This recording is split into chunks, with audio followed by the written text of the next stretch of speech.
Hello, and this is Matt from Magic Gaming Unlimited, here to bring you part 2 of our Theros Box opening. As you see, we already did our first column. Now let's dive into the middle section of the box.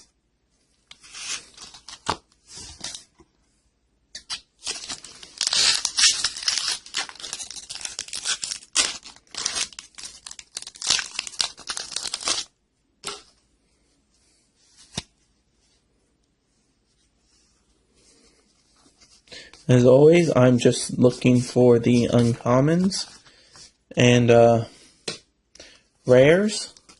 I'm not gonna read any of the commons or the uncommons out. I'll tell you their names, and you can see what they do, and I'll go into detail on the rares. All right. The first uncommon is Horizon Chimera. Then we have Heliod's Emissary, Cutthroat Maneuver, and our first rare is Nithos Shrine to Nyx, which is pretty sweet. And then we have a foil Dark Betrayal, which is a fine card. A lot of people have been saying this card is phenomenal for EDH or Commander, which I think it is. But I think it could see some legacy play, especially in like elves and stuff, as a budget version of Gaia's Cradle. Just because it has activation. Hello and welcome back. Sorry about that. I am recording using my phone, so every time I get a phone call or anything, it auto shuts off my recorder. And so yeah, that's why it's kind of broken up into weird parts. You see that? So hopefully no more calls or anything.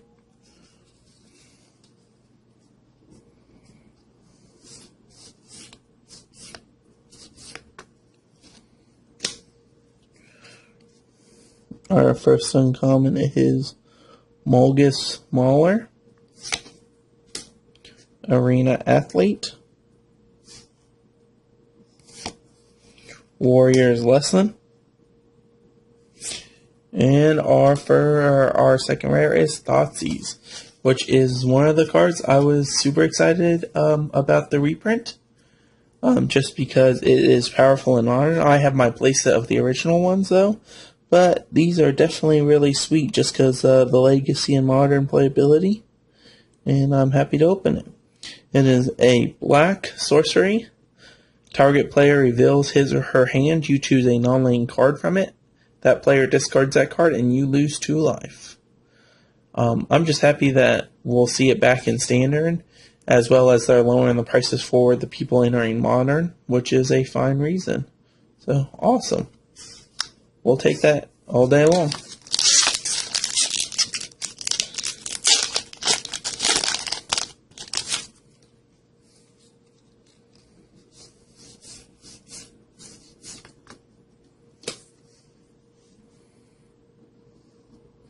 Our first uncommon is Vanquish the Fool, Ordeal of Perforos,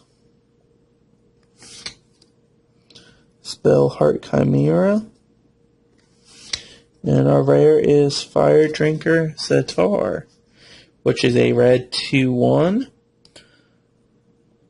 Whenever Fire Drinker Satar is dealt damage, it deals that much damage to you. And for red 1, you can give it +1/+0 until end of turn, and it deals 1 damage to you. This is a fine card, especially for like the mono red decks. It's just a better version of the Jackal Pup card, and it's just a solid rare. So not bad.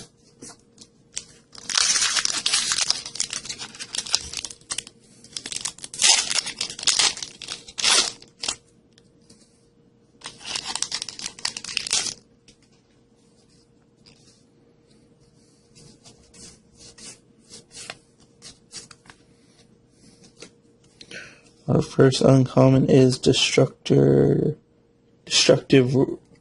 Revelry, Warrior's Lesson,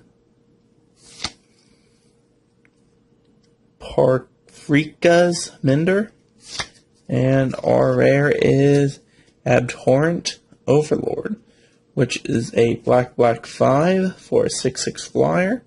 And whenever it enters the battlefield, put a number of +1/+1 black harpy creature tokens onto the battlefield equal to your devotion to black. And at the beginning of your upkeep, sacrifice a creature. So yeah, it's got a solid creature. And would be fine for limited. Just because the way it seems, it sets a lot slower. And so it reminds me of like Rise of the Eldrazi, where the games go late and you're allowed to cast your higher cost cards.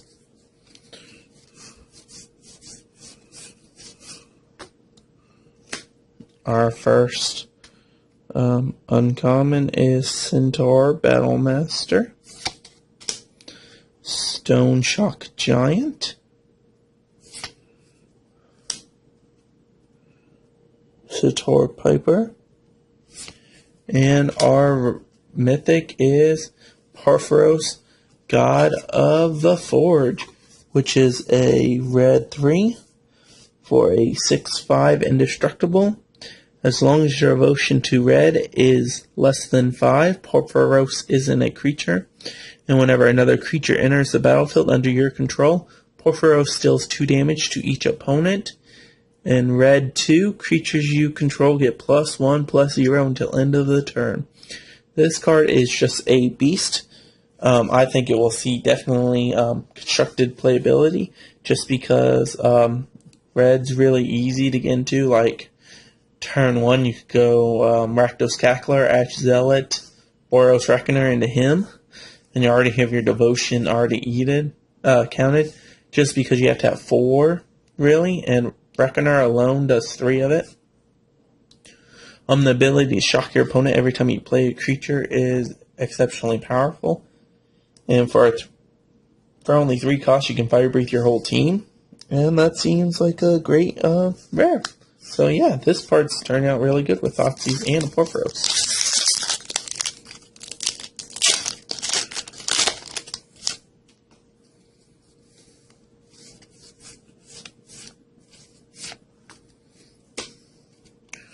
Our first uncommon is Nemesis to Mortals, Ordeal of Ouroboros, Sentry to the Underworld, and our rare is Fleecemane Lion.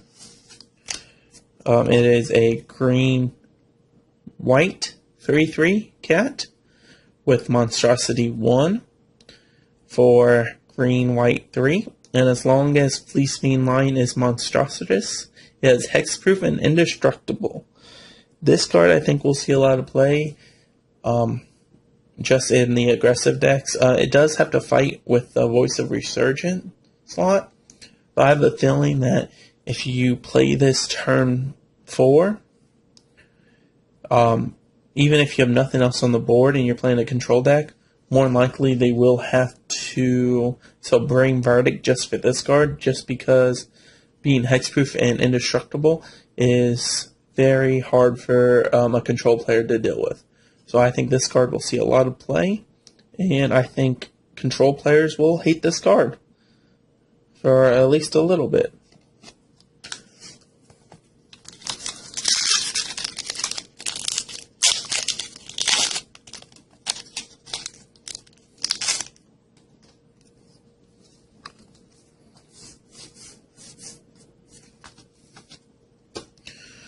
The first uncommon is Ordeal of Thassus, Shipwreck Singer,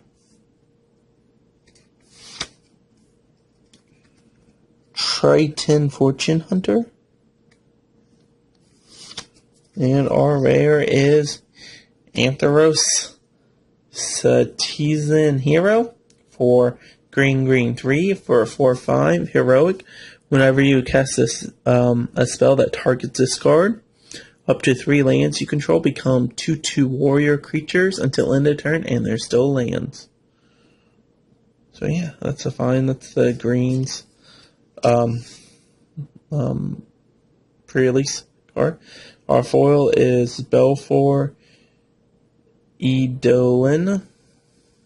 That's kind of cool.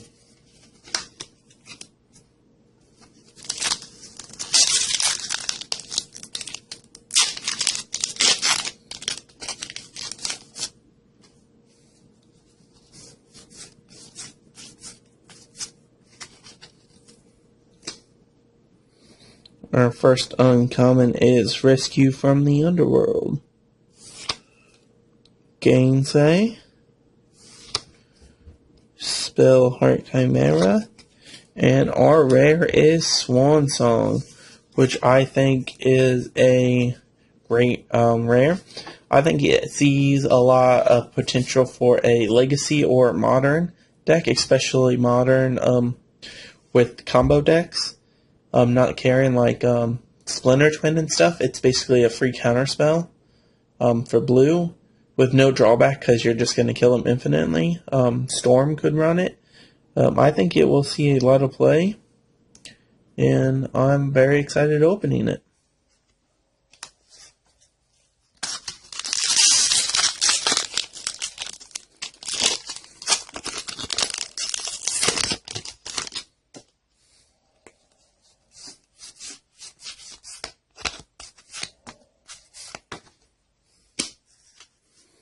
Our first uncommon is Sea God's Revenge. A Magma Jet, which we're always excited to open. A Decorated Griffin.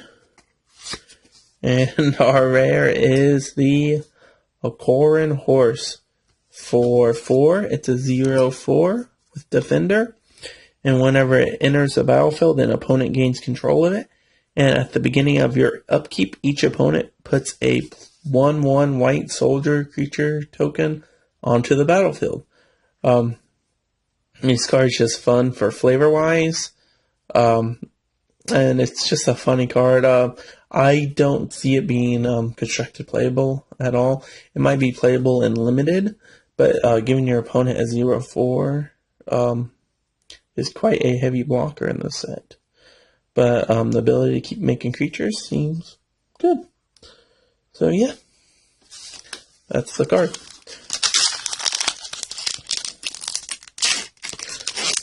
I like how these packs seem like they're easier to open than the Ravnica packs.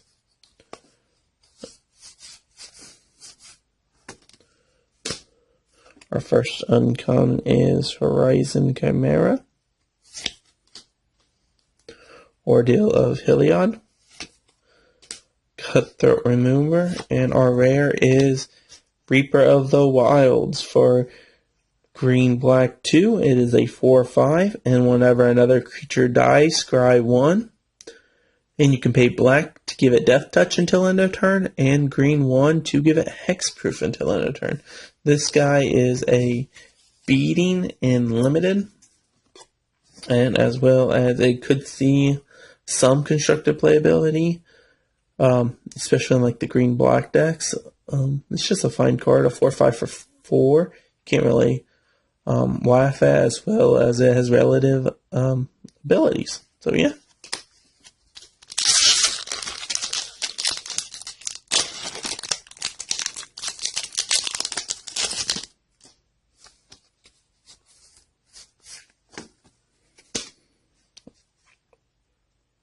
Our first card is a Growing Hoplet, Ordeal of Thassus, Triton Tactics, and our mythic is Ashen Rider. It is white, black, 4 for a 5/5 flyer, and whenever it enters the battlefield or dies, remove target permanent. This is an upgrade to Angel of Despair. I'm kind of sad to see that Burial Rites is gone for Standard, just because this would have been a fun card with that. But I see this being a great card for a heavy control deck or a reanimate style deck for maybe modern.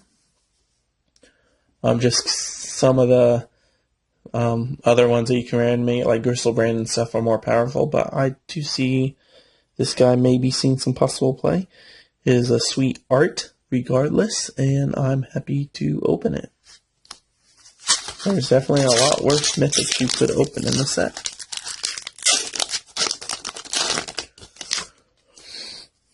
And our last pack for part 2, we'll get on to it.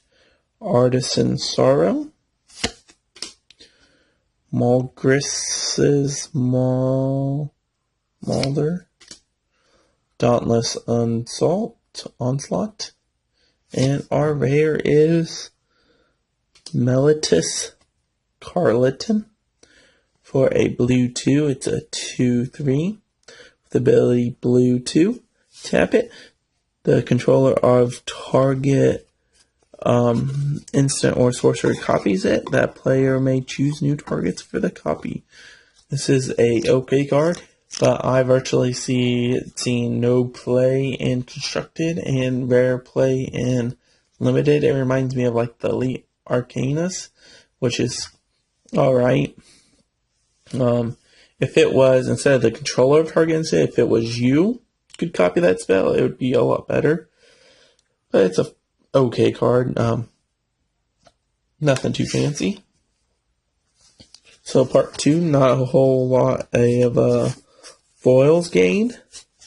But we did gain a ton of value out of this. Just because Nykthos, Thoughtseize, Fire Drinker, Porphyros, Policeman Line, and Swan Song, and Ashen Rider were all from this part.